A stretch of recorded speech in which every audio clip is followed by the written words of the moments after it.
Mamata Banerjee meeting করে উনি বললেন আমি তোমাদের সাথে আছি, আর বললেন যে কথা আমি বলি সে কথা আমি রাখি। আমি জানি না এই কথা এই মঞ্চ থেকে বলা ঠিক হবে কিনা। হাইকোর্টের রায় বেরোলো, তখন এই কথাই মমতা ব্যানার্জি বলেছিলেন কারো চাকরি যাবে না। আজকে চাকরি চলে গেল, বলে উনি কথা রাখেন না।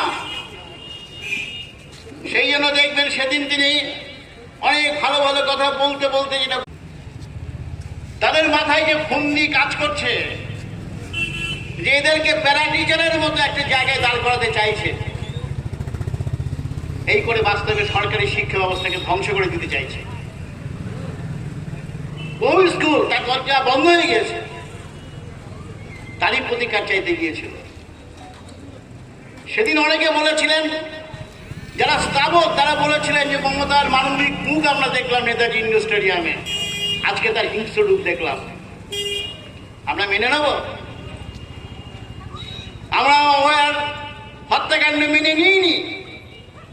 আমরা এই যোগ্য শিক্ষকদের যেমন করে ঘাড় ধাক্কা দিয়ে বের করে দেওয়ার চেষ্টা হচ্ছে, আমরা এটাকে মেনে নেব না। এই প্রতিবাদ চলবে, প্রতিবাদ জারি থাকবে। আমি আশা করব এখানে যারা উপস্থিত আছেন প্রত্যেকেই এই প্রতিবাদের স্বর উচ্চ থেকে উচ্চ স্তরে ধ্বনিত করবেন, এই কথা বলেই আমি সবাইকে ধন্যবাদ জানিয়ে শেষ করছি। নমস্কার।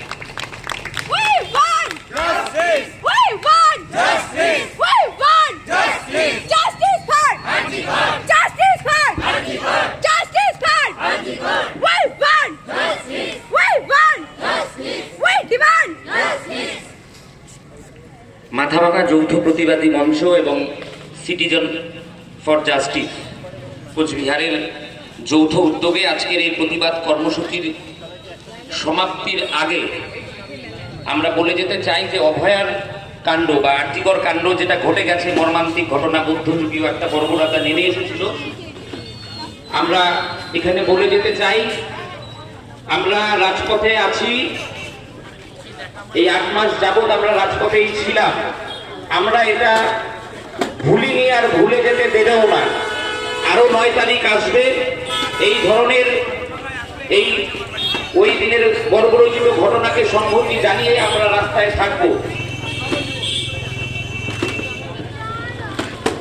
আজকে তার পাশাপাশি যে ঘটনাটা আমাদের রাজ্যের বুকে ঘটে গেছে, জাতির মেরুদণ্ড, আমাদের সমাজের মেরুদণ্ড শিক্ষক সমাজের উপরে যারা চাকরিহারা শিক্ষক রয়েছেন,